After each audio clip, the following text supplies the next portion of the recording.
हरे कृष्ण। ओम नमो भगवते वासुदेवाय। ओम नमो भगवते वासुदेवाय। ओम नमो भगवते वासुदेवाय। नारायणं नमस्कृतं नरं चैव नरोत्तमं देवीं सरस्वतीं व्यासं ततो जयमुदीरये। नष्टप्रायेषु अभद्रेषु नित्यं भगवत सेवया भगवते उत्तम श्लोके भक्ति भावति नैष्ठिके। कृष्णाय वासुदेवाय देवकी नंदनाय च नंदगोपकुमाराय गोविंदाय नमो नमः। हरे कृष्ण। श्रीमद् भागवत स्कंद 7 अध्याय 7 श्लोक संख्या 44। किमु व्यवहितापत्य दारागारो धनादयम् राज्यकोश गजामत्य भृत्याप्ता ममतास्पदाम।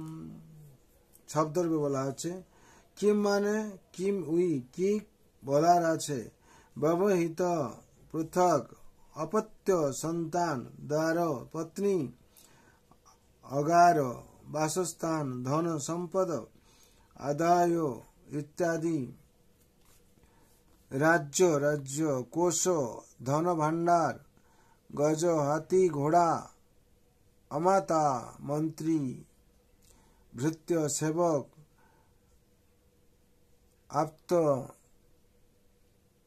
আপ্তা আত্মীয় স্বজন, মমতা সম্পদা ঘনিষ্ঠ সম্পর্কের, মমতার, ভ্রান্ত আসন বা আলয়। অনুবাদ: যেহেতু দেহটি চরমে বিষ্ঠা অথবা মাটিতে পরিণত হবে, তখন দেহের সঙ্গে সম্পর্কিত পত্নী, গৃহ, ধন, সন্তান, আত্মীয়, ভৃত্য, বন্ধু, রাজ্য, কোষাগার, পশু, মন্ত্রী ইত্যাদির কি প্রয়োজন? সেই সবই অনিত্য। সেই সম্বন্ধে অধিক কি বলার আছে? সেই সম্বন্ধে অধিক কি বলার আছে? শ্লোক সংখ্যা 45। কিমেতৈরাত্মনা তুচ্ছৌ সহ দহেন নশ্বরেম অনর্থৈরর্থ সংকাশৌ নিত্যানন্দ রসোদধেম।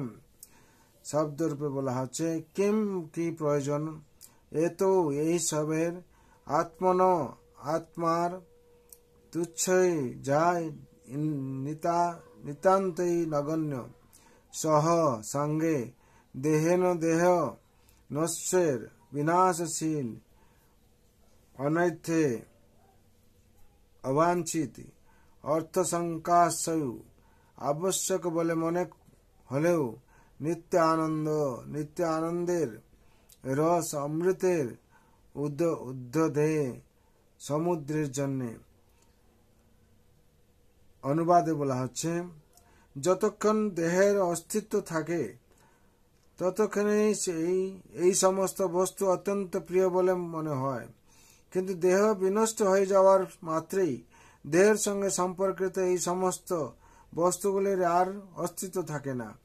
তাই প্রকৃতপক্ষে এগুলির কোনো প্রয়োজন নেই, কিন্তু অবিদ্যার ফলে সেগুলি অনর্থ হলেও অর্থের মতো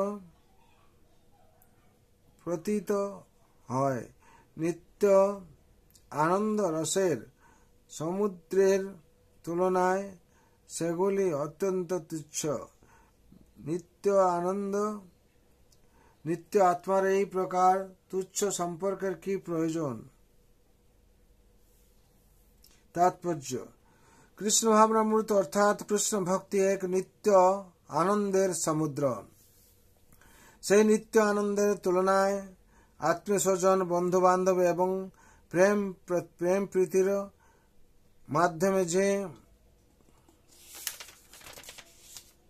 যে তথাকথিত সুখ বা নিতান্তই অর্থহীন এবং নগণ্য, তাই মানুষের কর্তব্য এই সমস্ত অনিত্য বস্তুর প্রতি আসক্ত না হয়ে কৃষ্ণ ভাবনামৃতের পন্থা অবলম্বন করে নিত্য আনন্দ লাভ করা। এখানে শ্লোক সংখ্যা 44-45 তাৎপর্য সম্পূর্ণ হলো। বিশেষ করে এখানে বর্ণনা করা হচ্ছে যে আমরা যেটা সুখ মনে করি, শান্তি মনে করি, আনন্দ মনে, সেটা প্রকৃত আনন্দ নয়। যতক্ষণ আমরা এই বিষয় বাসনা পিছিয়ে আমরা দৌড়চ্ছি, ততক্ষণই হচ্ছে অনিত্য। এসব যেখানে সবকিছু মাটি হয়ে যাবে, এই শরীর দেহান্তর সাথে সাথে সবকিছু মাটি হয়ে যাবে, তাহলে সবকিছু অনিত্য। সুতরাং এর পিছনে আমাদের বেশি সময় বিনিয়োগ করা উচিত নয়। যদি আমরা ভগবানের সেবায় নিজেকে নিয়োজিত করতে পারি কিংবা সময় ব্যবহার করতে পারি, সময় উপযুক্ত সময় আমরা ভগবানের সেবায় নিয়োজিত করতে পারি, তাহলে আমাদের কি হবে? আমরা এই জন্ম মৃত্যু জরা ব্যাধি চক্র থেকে মুক্তি পাব, আর কি পরমানন্দে আমরা থাকব। এই সংসারে যত কিছু সমস্যা আসলেও আমরা তার থেকে উদ্ধার পাব। আর এই যে জীবনের প্রকৃত সমস্যা জন্ম মৃত্যু জরা ব্যাধি, গীতাতে তার জন্য বলা হচ্ছে ইন্দ্রিয়ার্থে তু বৈরাগ্য মনহংকার এবচ জন্ম মৃত্যু জরা ব্যাধি দুঃখ দোষানুদর্শনম। এই দুঃখ দোষানুদর্শন হচ্ছে কি এই চারটে, জন্ম মৃত্যু আর জরা ব্যাধি। এ থেকে মুক্তি পাওয়ার জন্য আমাদেরকে ভগবান শ্রীচরণে আত্মসমর্পণ করে চলতে হবে, তাহলে আমরা মুক্তি পাব। হরি বল। जय श्रीमद् भागवत महापुराण की जय, जगत गुरु शिल प्रभुपाद की जय, श्री गुरु महाराज की जय, अनंत कोटि वैष्णव भक्त वृंद की जय, उपस्थित भक्त वृंद की जय। निताय गौर प्रमानंदे। हरि हरि बोल।